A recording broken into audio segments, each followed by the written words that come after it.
When Margaret Thornhill found the blood-stained knife hidden in her grandson's bathroom vent, she faced a truth no grandmother should ever confront.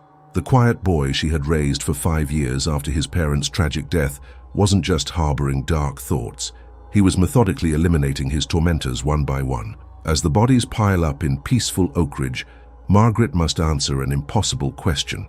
What do you do when the monster hunting your community sleeps under your own roof? The sun was setting over Oak Ridge, Massachusetts, painting the sky in hues of amber and crimson that seemed almost prophetic, given what lay in the woods just beyond Hawthorne Street. Jacob Palmer's body was discovered by a jogger at 6:17 p.m., positioned with an unnerving precision that immediately suggested this was no ordinary teenage mishap.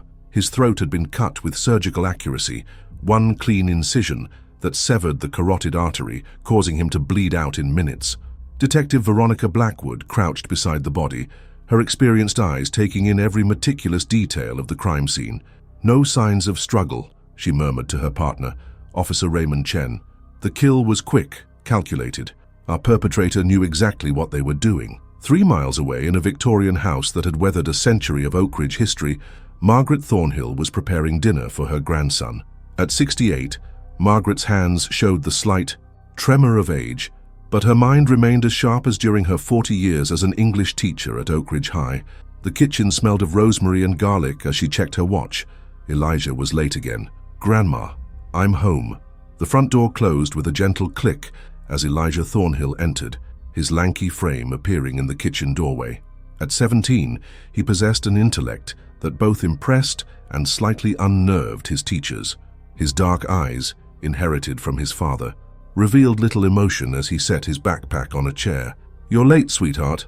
Everything okay at study group?" Margaret smiled, noticing how Elijah's gaze darted away momentarily. "Just lost track of time at the library. Mr. Brenner's physics assignment is particularly challenging this week." He rolled up his sleeves to wash his hands, and Margaret caught a glimpse of what appeared to be a small, rust-colored stain on his cuff. "Is that blood on your sleeve?" Her voice remained casual, but something in her chest tightened. Elijah glanced down, his expression unchanging. "Chemistry lab. Malik was careless with a slide and cut himself. I helped clean up." He scrubbed his hands methodically, 20 seconds exactly, as she'd taught him during flu season years ago. Margaret's phone buzzed with a community alert. As she read it, her face paled. "There's been a murder. A student from your school, Jacob Palmer." Elijah reached for the plates in the cabinet, his movements fluid and controlled. "That's terrible." His voice held the appropriate note of concern, but his eyes remained flat, unaffected. "He was in my English class." "Did you know him well?" Margaret set the phone down, watching her grandson carefully. "Not really, he wasn't particularly friendly." Elijah arranged the silverware with geometric precision. He had a reputation for being cruel to other students. As they ate dinner, sirens wailed in the distance. Margaret noticed how Elijah tilted his head slightly at each new siren, as if calculating the direction of police movement throughout their small town. Later that night, after Elijah had gone to bed, Margaret stood in the darkened kitchen, staring out at the flashing blue and red lights that still pulsed from the direction of the woods. She remembered the bloodstain on Elijah's sleeve, the flatness in his eyes when discussing a dead classmate, and the meticulousness with which he washed his hands. She told herself she was being ridiculous. Elijah had been through enough trauma with his parents' accident 5 years ago. The psychiatrist had warned there might be emotional detachment, difficulty processing others' pain. That didn't make him capable of murder. Yet as she climbed the stairs to her bedroom, passing Elijah's closed door, a chill ran through her that had nothing to do with the autumn air seeping through the old house's windows. Something had changed in Oak Ridge today, and Margaret couldn't shake the feeling that the shadow that had fallen over their town somehow reached into her very home. The second body appeared exactly 9 days after Jacob Palmer's murder. Trevor Knox, star quarterback for Oak Ridge High, was found in the boathouse by the lake, positioned in the same deliberate manner as Jacob, throat cleanly cut, no defensive wounds, his body arranged with the same eerie precision. The town that had barely begun to recover from one shock was now thrust into full-blown terror. Margaret watched the news report with trembling hands, the morning coffee growing cold beside her. Trevor Knox, another of Elijah's classmates, another boy known for his cruelty. "It's the same killer," Detective Blackwood stated at the press conference streaming on Margaret's tablet.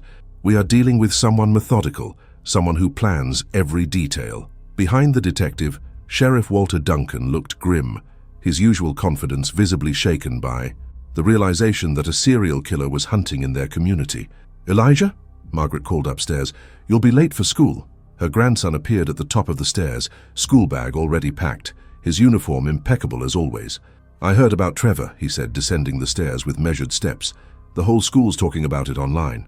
Are you okay? This is a lot to process. 2 of your classmates." Margaret studied his face, looking for any crack in the pipe.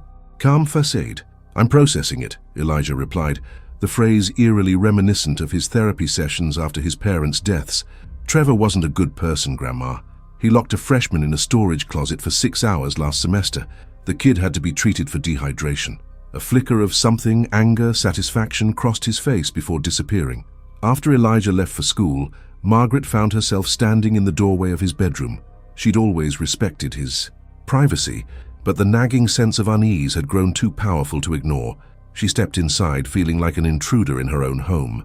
Elijah's room was immaculate, books alphabetized, bed made with hospital corners, desk organized with geometric precision.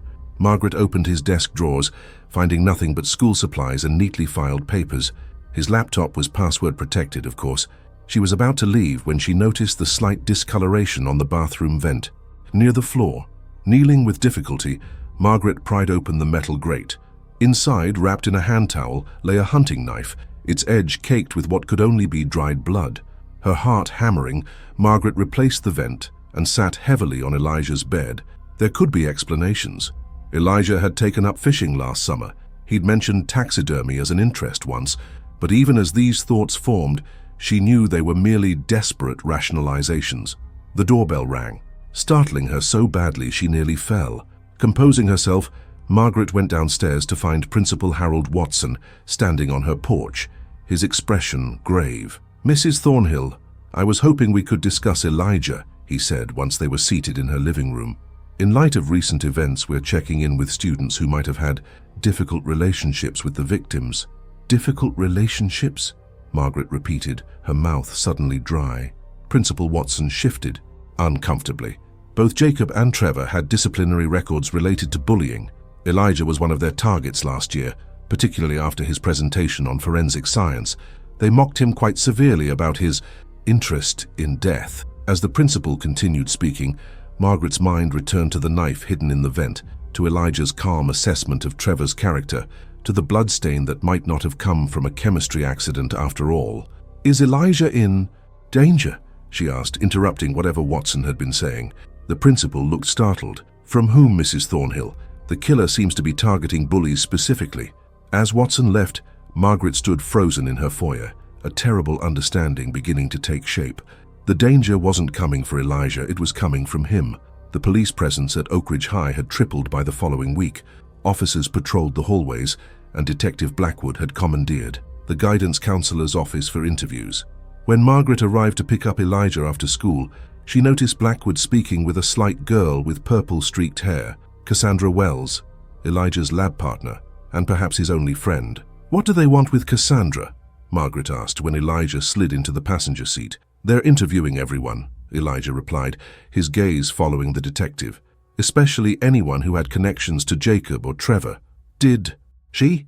Margaret kept her voice casual as she pulled away from the curb. "Cassandra? No, they mostly ignored her." A faint smile touched Elijah's lips. "Like they ignored most of us until we became convenient targets." That night, after Elijah had gone to bed, Margaret slipped into his room again, heart pounding so loudly she was certain it would wake him. This time she checked under the bed, finding a locked metal box. Without the key, she couldn't open it, but the weight of it was unsettling. When her phone buzzed at 2 a.m., Margaret knew before answering. Another body, Melissa Bryant, head cheerleader, found in the theater prop room with the same signature wound. Margaret crept to Elijah's room and slowly opened the door. His bed was empty, the covers pulled up to appear occupied from a distance. Panic rising, she was about to call the police when she heard the back door open. Rushing downstairs, she found Elijah removing his shoes in the kitchen. "Where were you?" Her voice cracked with fear and suspicion. Elijah looked up, seemingly unsurprised to find her waiting. With Cassandra. We were stargazing at the observatory. She's helping me with my astronomy project. At 2 a.m.? During a murder investigation with a curfew? Margaret's hands shook as she turned on the kitchen light. Elijah, there's been another murder. Melissa Bryant. Something flickered in Elijah's eyes. Not shock, not horror, but calculation. That's terrible, he said, the words sounding rehearsed. But Grandma, I've been with Cassandra since 9. The observatory has security cameras. You can check. The next day, Margaret drove to the hospital, where Eleanor Fisher, the nurse who had treated Elijah after his parents' accident, still worked. Eleanor's face darkened when Margaret mentioned Elijah's name. There was something wrong even then, Eleanor confided in the empty break room. Most children are inconsolable after losing parents.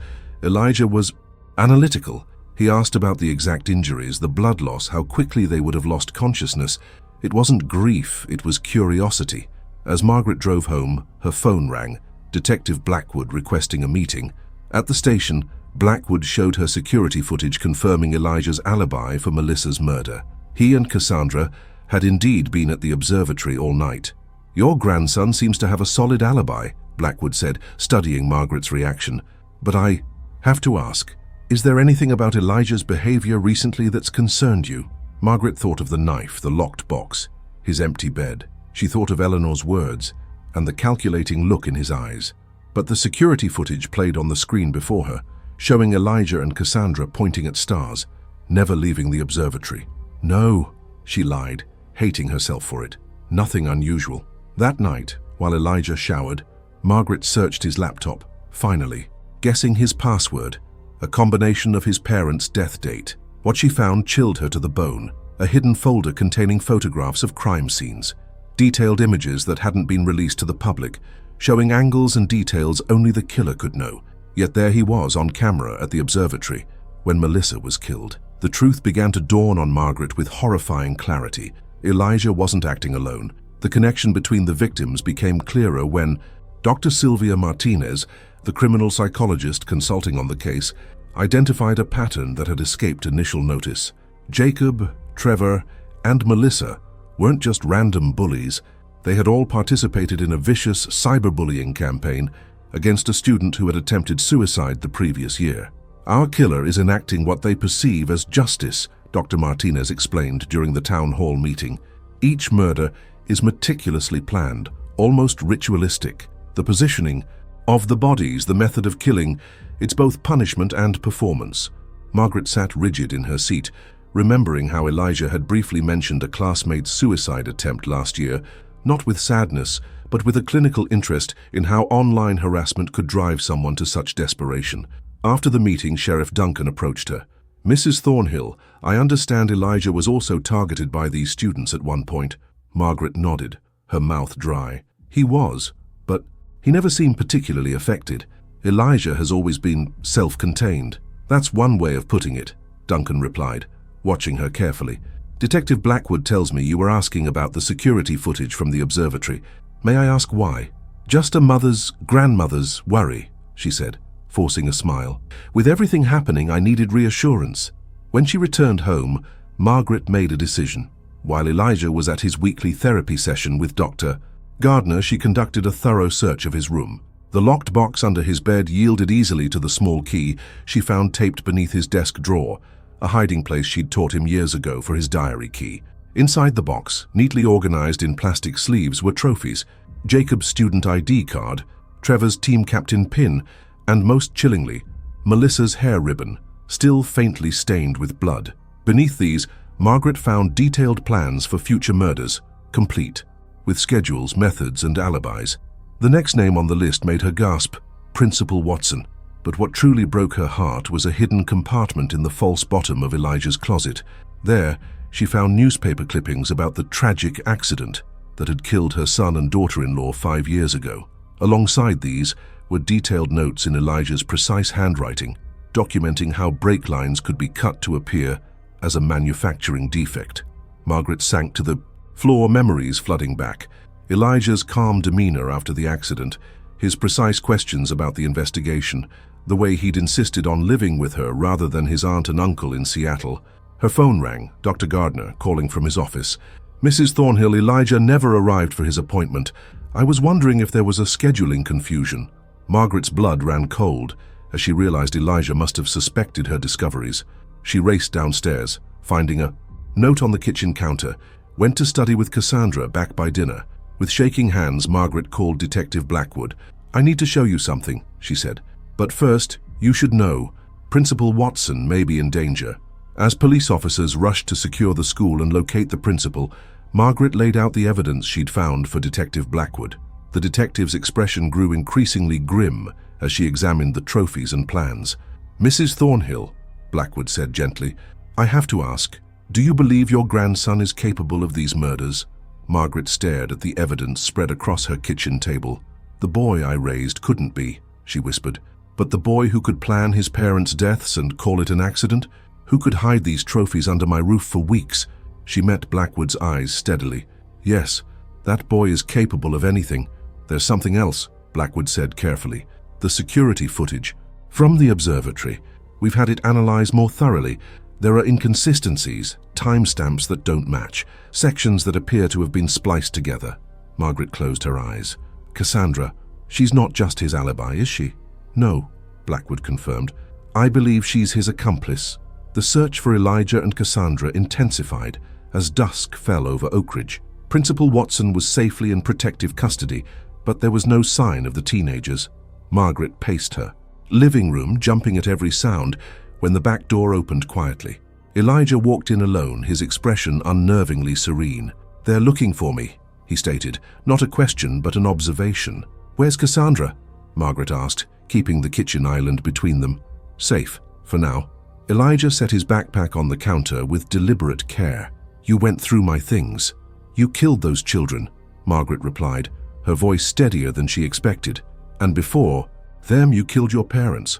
Elijah neither confirmed nor denied it. Instead, he pulled out a chair and sat at the kitchen table as if they were about to have a normal dinner conversation. "Sit down, Grandma. If you wanted answers, you could have just asked." Something in his calm invitation chilled Margaret more than any threat could have. Nevertheless, she sat across from him, watching his hands carefully. "Jacob Palmer didn't just bully me," Elijah began, his voice detached and clinical. "He targeted a freshman named Alex Chen last year, locked him in a storage room overnight.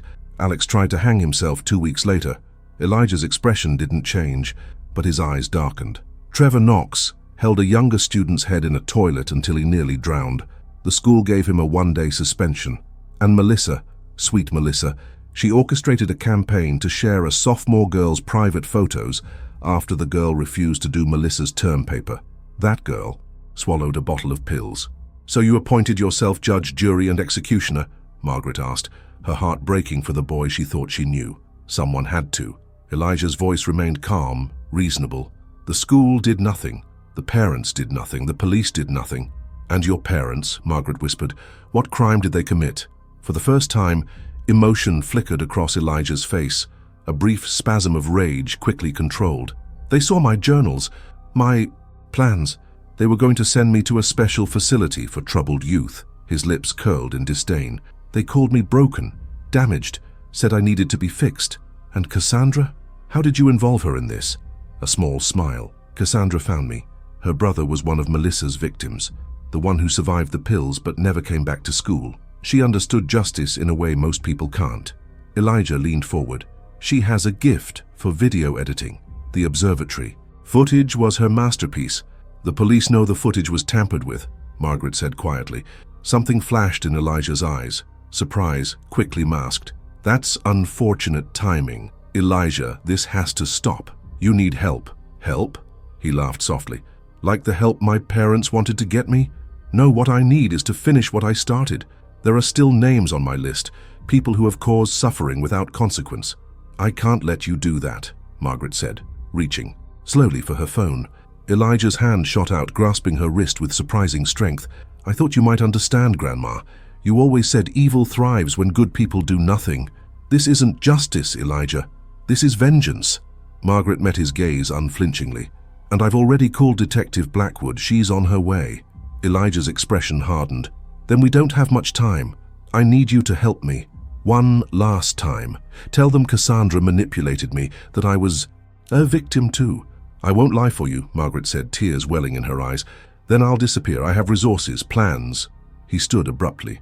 I just need a head start. As if on cue, flashing lights appeared through the front windows, and Detective Blackwood's voice came through a megaphone.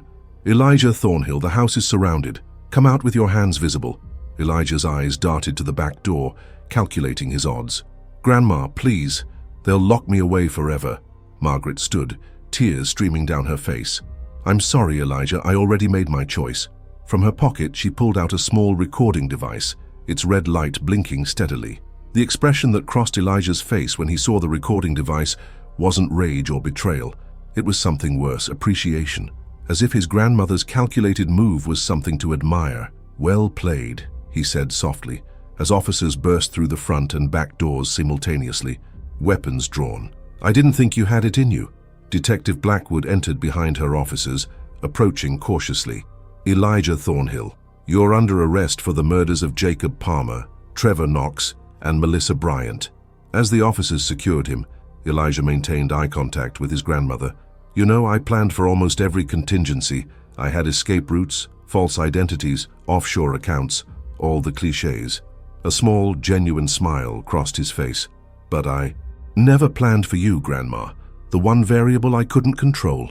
Margaret watched as they handcuffed her grandson, this child she had raised, this monster she had harbored. Where's Cassandra? She asked.